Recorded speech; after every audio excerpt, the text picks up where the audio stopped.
Good morning, dear students. This is Vijender Sharma from village Barthal, and in our today's video, we shall study about the equipotential surfaces. So, without wasting our time, let us start now. What is equipotential surface? A surface at every point of which the potential due to a charge distribution is same is called equipotential surface. ऐसा कोई भी surface जिसके हर एक point के ऊपर potential की value किसी charge distribution की वजह से सेम रहती है, उसी सरफेस को बोलते हैं इक्विपोटेंशियल सरफेस। और जो इक्विपोटेंशियल सरफेस होते हैं वो बेसिकली दो तरह के होते हैं। First is plain equipotential surface, second is spherical equipotential surface. Okay dear student, for a uniform electric field, plane equipotential surface is shown here, whereas spherical equipotential surface is given below for an isolated charge. Okay dear student,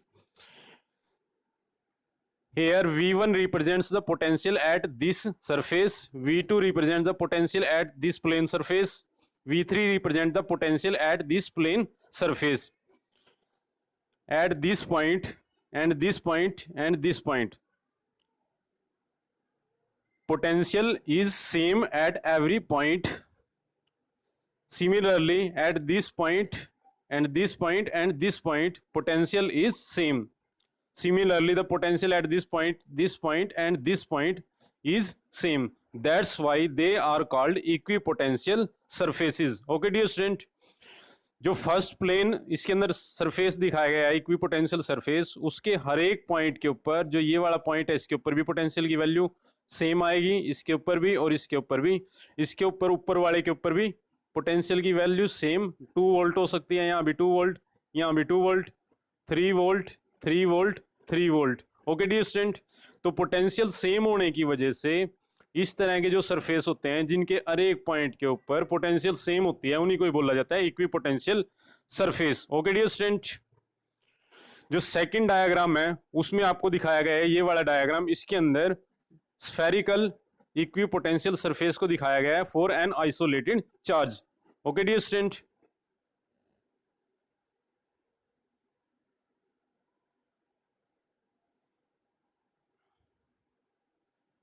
जब आप इस spherical equipotential surface के अंदर इस point के ऊपर potential देखोगे, इसके ऊपर देखोगे, इसके ऊपर, इस पॉइंट के ऊपर, इस पॉइंट के ऊपर, इस पॉइंट के ऊपर और लास्ट वाला ये पॉइंट है, जो इन सभी पॉइंट के ऊपर पोटेंशियल की वैल्यू इक्वल है, सेम है। हर एक पॉइंट के ऊपर स्फीयर की शेप में जो पोटेंशियल की वैल्यू है वो आपको लगभग सेम मिलेगी, इक्वल मिलेगी।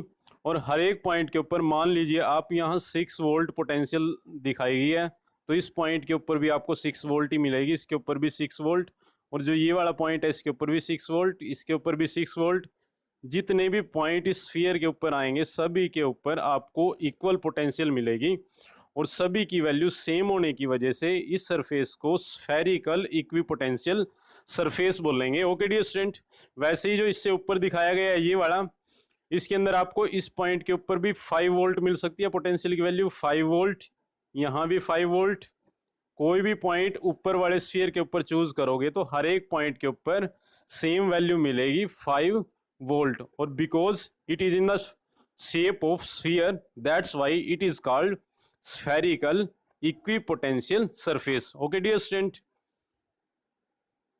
so like this video as much as possible because your like can motivate us.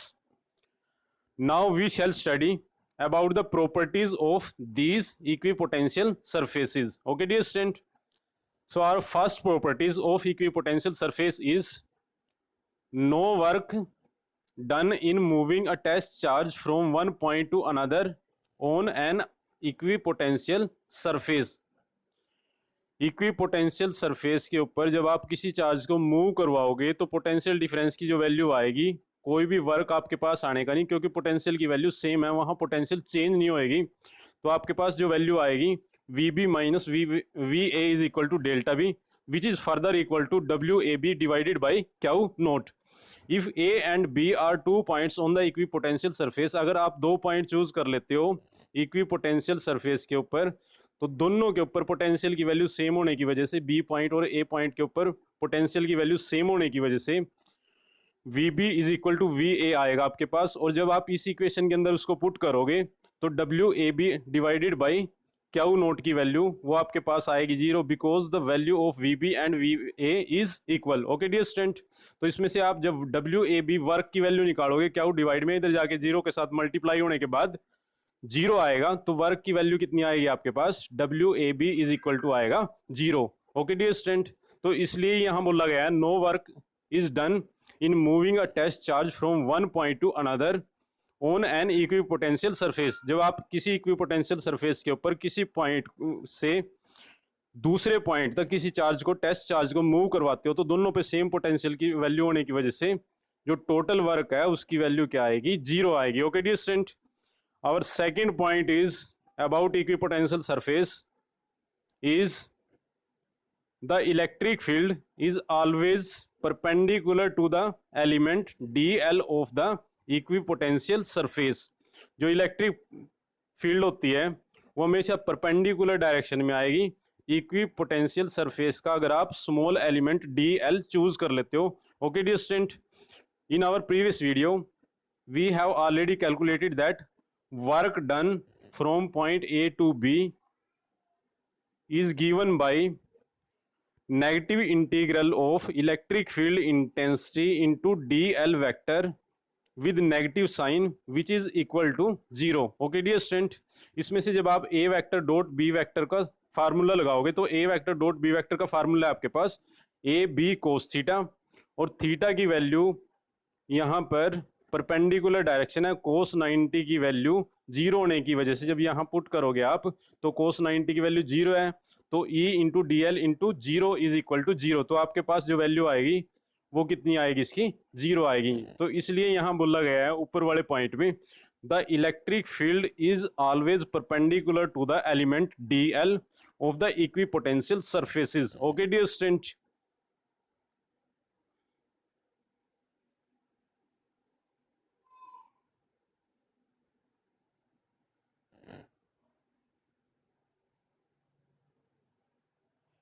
third point about equipotential surface is equipotential surface indicates region of strong or weak electric fields। जो equipotential surface होते हैं वो reason बताते हैं, क्षेत्र बताते हैं, area बताते हैं जहां पर इलेक्ट्रिक फील्ड की वैल्यू स्ट्रॉन्ग होती है या फिर उसकी वैल्यू वीक होती है। Okay dear student, electric field is defined as the negative potential gradient. जो इलेक्ट्रिक फील्ड है उसको डिफाइन करने के लिए आप पोटेंशियल की फॉर्म में, नेगेटिव पोटेंशियल ग्रेडियंट की फॉर्म में भी डिफाइन कर सकते हो उसको आप। ओके डियर स्टूडेंट, तो इलेक्ट्रिक फील्ड और पोटेंशियल के बीच में जो रिलेशन है, जो यहाँ क्वांटिटी दिखाई गई है, उसी को ही बोला जाता है potential gradient. Okay dear student, इसमें से जब आप डी आर डिवाइड में इधर लेके जाओगे मल्टीप्लाई में आएगा, उसके बाद ई को डिवाइड में लेके आना है, तो आपके पास जो डी आर की वैल्यू आएगी वो क्या आएगी, minus D V upon E.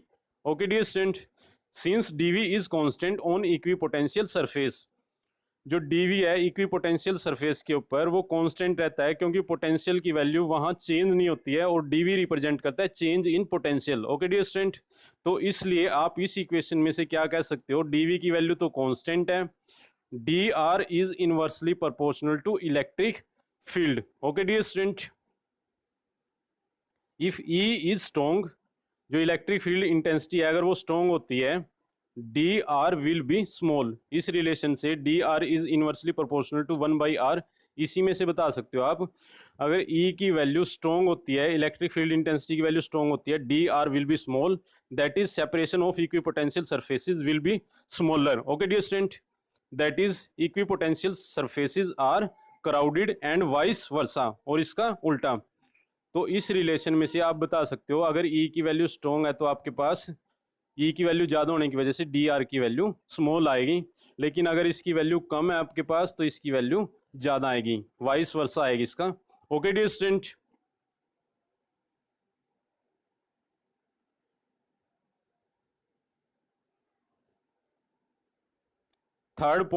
fourth point about equipotential surfaces is two equipotential surfaces cannot intersect दो इक्विपोटेंशियल सरफेस एक दूसरे को कभी भी इंटरसेक्ट नहीं करेंगे, काटेंगे नहीं।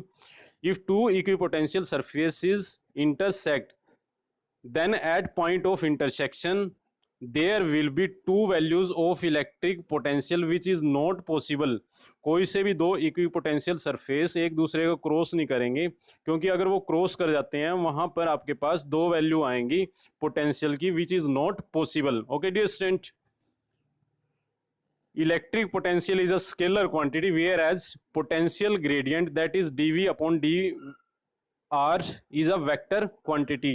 okay dear student, the negative sign of potential gradient shows that the rate of change of potential with distance is always against the electric field intensity। okay dear student, जो नेगेटिव साइन है इस equation के अंदर, जो ये equation बताई थी आपको, E is equal to minus dv upon D R, इस इक्वेशन के अंदर जो ये साइन है नेगेटिव साइन, वो किस चीज को इंडिकेट करेगा? The negative sign of the potential gradient shows that the rate of change of potential with distance is always against the electric field intensity. Okay dear student, so like this video as much as possible because your like can motivate us so that we can make better video for you। okay dear student।